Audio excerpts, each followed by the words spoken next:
Kahapon po, as we all know, ay Labor Day, kaya usaping trabaho ang ating tututukan ngayong umaga. At hindi po lahat ng empleyado ay pare-pareho. May regular, may probationary, at may project-based. Pero ang tanong, pantay-pantay po ba ang mga karapatan nila?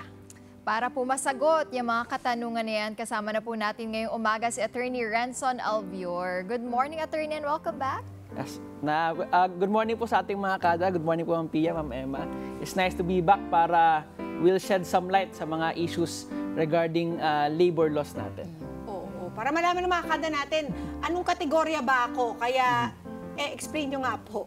Ang iba't ibang klase ng empleyado, ayon sa batas ng Pilipinas, yung regular, yung probationary, at yung project-based. Alright.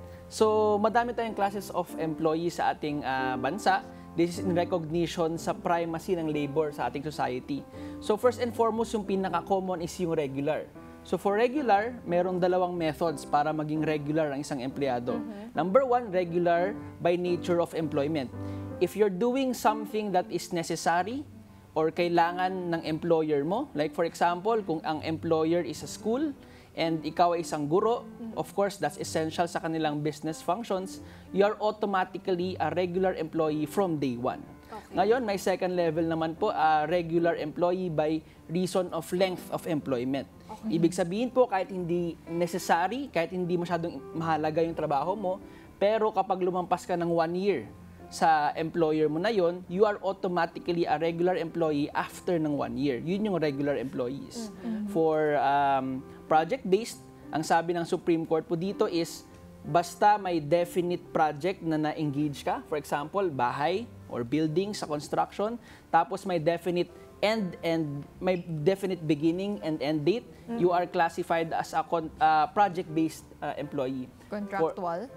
Pwede siyang yun yung parang yun yung ating bansag doon in non-legal terms, pero legally specific, no, project-based employment. Yes po. Okay. Then Probationary naman po. Probationary, essentially yun yung mga nasa trial period. So ang sabi ng Supreme Court, yan ang pinaka-guidance po, is bawal lumampas ng 6 months ang probationary status ng empleyado. Before that, kumbaga tinitesting pa lang if pwede kang maging regular or pwede kang i-hire on a full-time basis. So paglagpas po ng probationary sa 6 months, matik na po ba siya na regular na siya nun? Not necessarily, pero mandated na mag-act si employer sa status ng probationary employee. So it's either i-onboard ka na or dapat, after the 6 months, dapat i-let go ka na with benefits, of course. Okay. Ano po yung tawag dun sa hindi pa regular, pero after 1 year, nire-regularize na? Probationary din yun?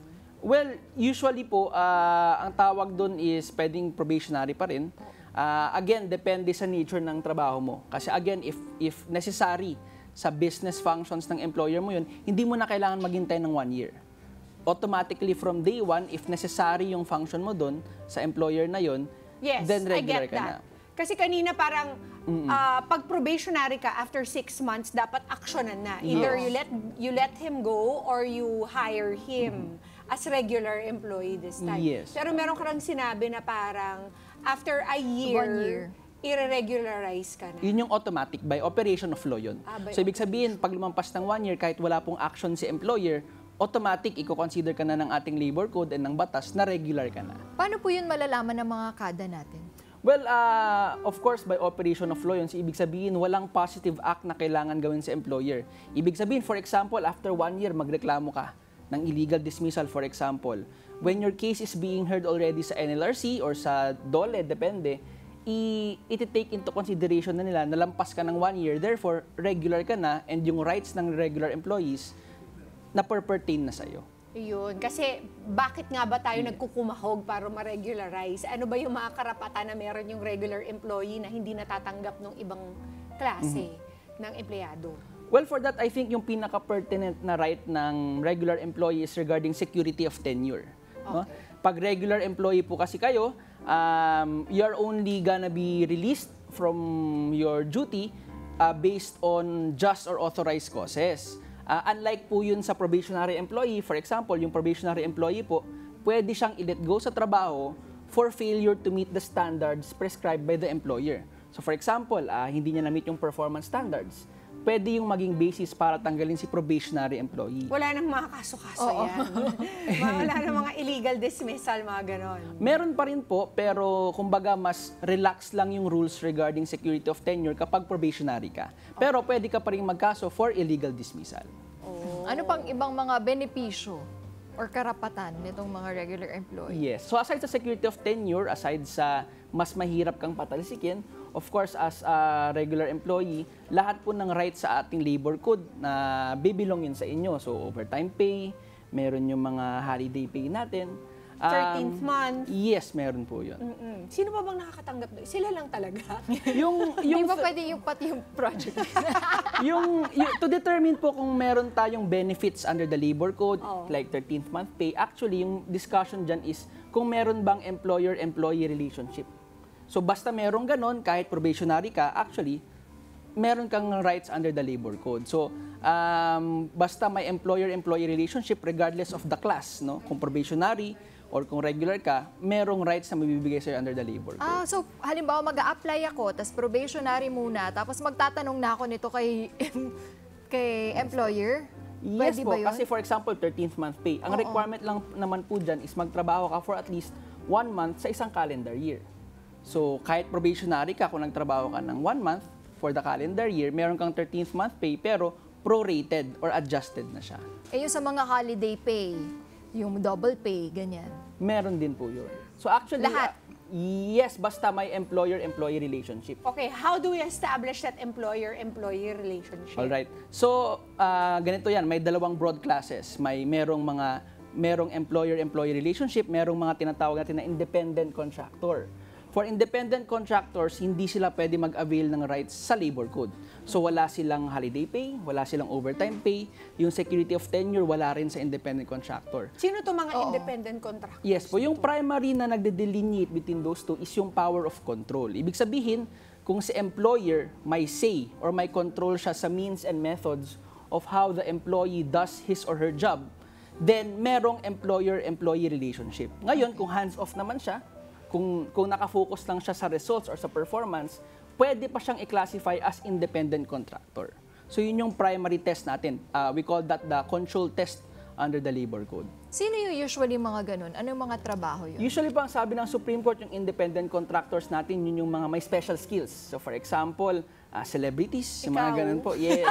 Kasi Bakit kami pasok doon? kasi you're hired po based on your special Wala skill. po akong Parang ganun. special skill. Meron naman mo. Skills lang, hindi siya special.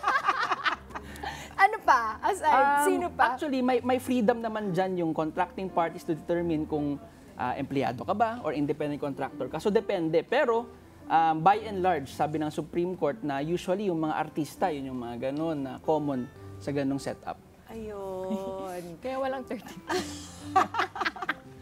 Pero, paano po natin malalaman na inaabuso ka na pala sa project-based or contractual employee, attorney? Of course. Well, usually, in practice mo, no, yung pinaka-common kasi na form of abuse na experience namin regarding that is number 1, yung payment structure.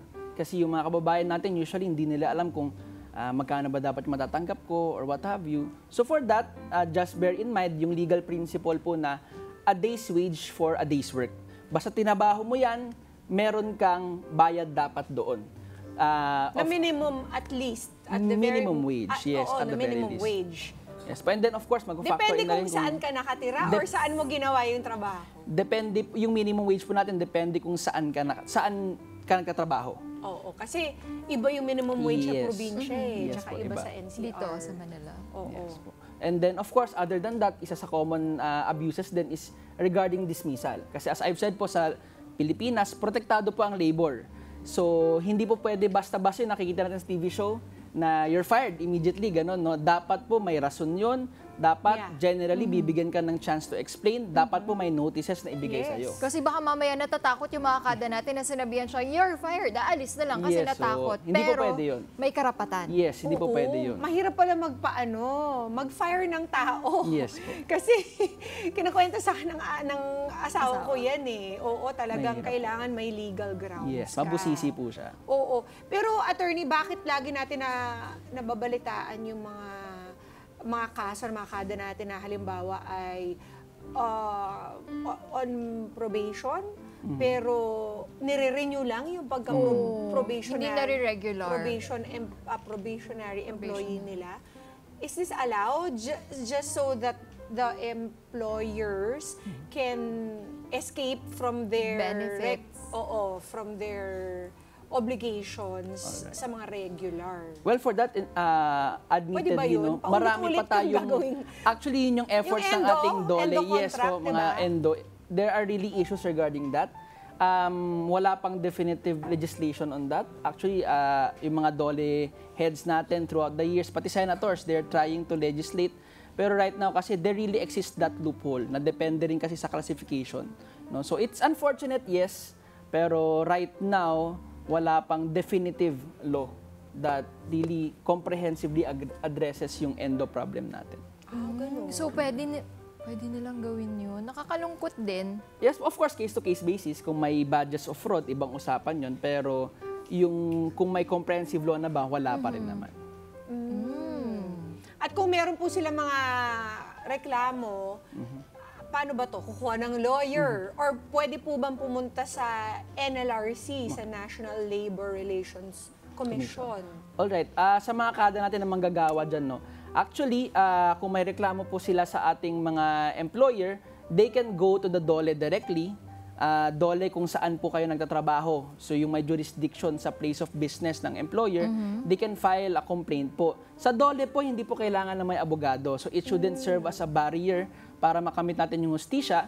They can undergo what's called the SENA process or the single entry approach. Doon po, iimbitahan ng DOLE yung employer and employee to discuss the merits of the case.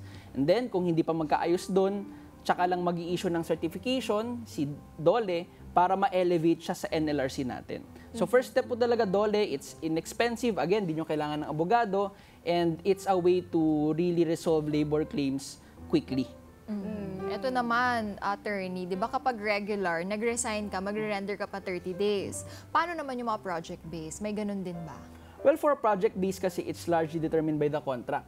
Yung 30 days po kasi na nakalagay sa labor code to render for resignation, it is reserved in favor of the employer. So, in actuality po, pwede po yung i-waive ng employer, pwede niyang paikliin, pero yung 30 days na yun, parang general rule lang siya. So, kung nakalagay po sa kontrata or nakalagay sa company policy na dapat 30 days pa rin, dapat sundin pa rin po yun ng ating mga employees. Ayun. Kaya muli, attorney, paalalahanan po natin ang ating mga kada na anong type man sila na klase ng empleyado, dapat ay natatanggap nila ang mga bare requirements Of na course. ito or benefits na ito. Alright. So ating mga kada na viewers na manggagawa, of course, na-recognize na po ng Supreme Court yung halaga ng labor sa ating ekonomiya and society. So please, do not hesitate to protect your rights. Palagi pong may remedy yan regardless of the type of employee you are. May DOLE po na matatakbuhan. Meron po kaming mga abogado to assist you. And most importantly, of course, let's just keep in mind na hindi po dapat dinidisregard yung ating contribution sa society. Correct. Kasi mahalaga po kayo na components ng ating Philippine economy and society. Tama. Etong mga to, yung mga ibang karapatan, mababasa naman nila under DOLE website? Yes po, meron din sa labor code natin, meron din namang mga frequently asked questions yung ating DOLE website. So you can always visit that po. Okay. Thank you, attorney, sa pagbibigay linaw. Kung meron mang dagdag katanungan yung mga kada natin, saan po ba kayo pwede mag-contact? Alright, of course, for this, our social media, Respicio Law lang po. And of course, for other general questions, you can always visit yung government websites natin. Thank you, attorney! At mga kada, iba-iba man ang uri ng trabaho, iisa lang ang layunin. Mabuhay ng marangal. Kaya mahalaga ring pantay ang karapatan. Tandaan, mas ligtas at mas patas ang trabaho kapag alam mo ang legal na proteksyon. Mga Kanet 25, this is Pia Guanyo Mago. For more Kada Umaga updates, please click the subscribe button and follow us on Net25 social media pages at Net25 TV and at Net25 Entertainment Facebook page. See you guys. Bye!